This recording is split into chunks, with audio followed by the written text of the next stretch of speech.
Hey everyone, and welcome. Today, we're going to talk about something that feels like a total paradox when it comes to creativity. And that is the idea that to be truly 100% original, you might actually need to borrow first.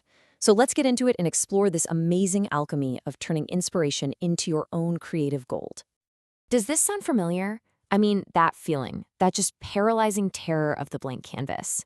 It's something every single creator feels, that pressure to pull something brand new out of thin air. It can feel completely impossible. But what if the problem isn't us? What if it's our starting point?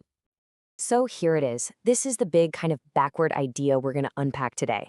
The secret to breaking through that creative wall isn't to stare into nothingness, but to actually fill that space with the work of people you admire.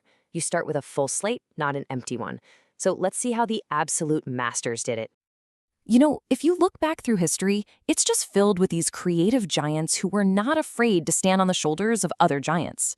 Their genius wasn't about some pure, isolated moment of invention. No, it was all about transformation. This is so cool. What you're seeing here is basically a conversation between artists, happening hundreds of years apart. Picasso didn't just, glance at Velázquez's masterpiece. He was obsessed with it. He made dozens and dozens of studies.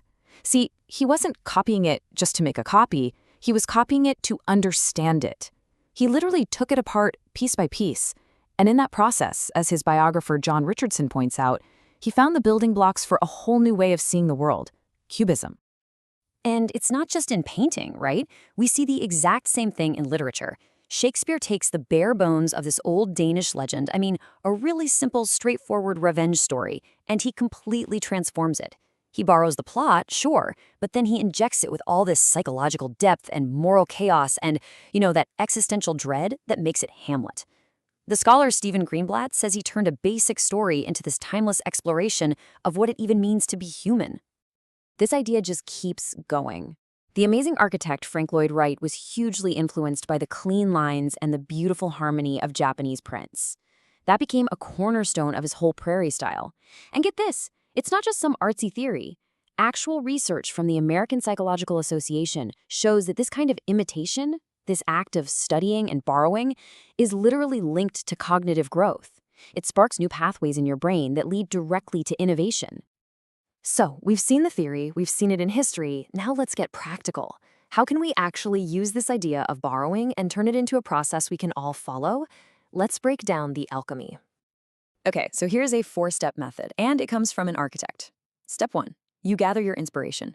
You make mood boards, you collect things from the masters you love.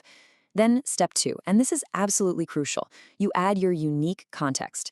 So for an architect, that's the building site, right? The sun, the wind. For a writer, that might be a personal memory. Then step 3 is where the magic really starts. You evolve it, you refine it, you sketch, you rewrite, you just play. And then finally, step 4, something totally new is born. Let's look at a real-world example of how this works. So there was this project for a community center. It started with inspiration from those famous horizontal lines of Frank Lloyd Wright. But then the unique context, the actual shape of the land, the local culture, all of that got layered on top. And the result? A totally unique roofline and a building that was, inspired by Wright, but it was absolutely not a copy. It was its own thing. Now, this isn't just a warm, fuzzy feeling. There is actual data to back this all up. A 2023 paper in a journal called Design Studies found that using this exact kind of process can reduce creative block by as much as 30%. Think about it. When you give yourself a starting point, when you do this purposeful borrowing, you're freeing up all that mental energy you were wasting just trying to start, and you can redirect all of that power toward real, genuine innovation. Okay, but let's talk about the elephant in the room here. That word, copying, it has such a huge stigma. It feels like cheating, right? Or maybe even like stealing. So we have to draw a really, really clear line. The critical difference, and the American Psychological Association backs this up, is between replication and imitation.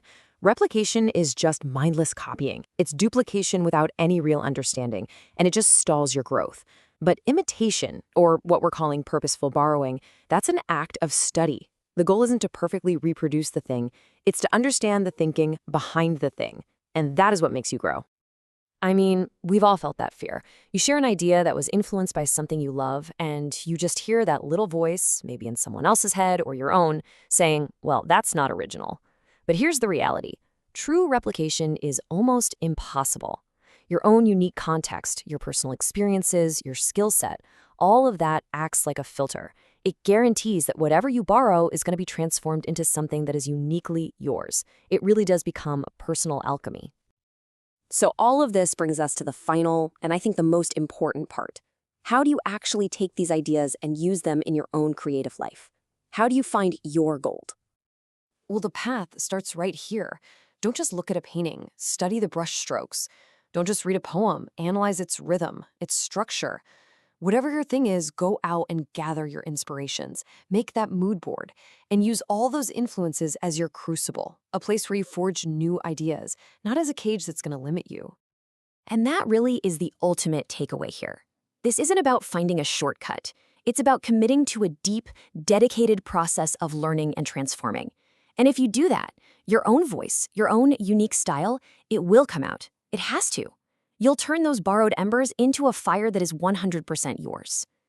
So I'll leave you with this final thought to chew on. Take a look at your own process.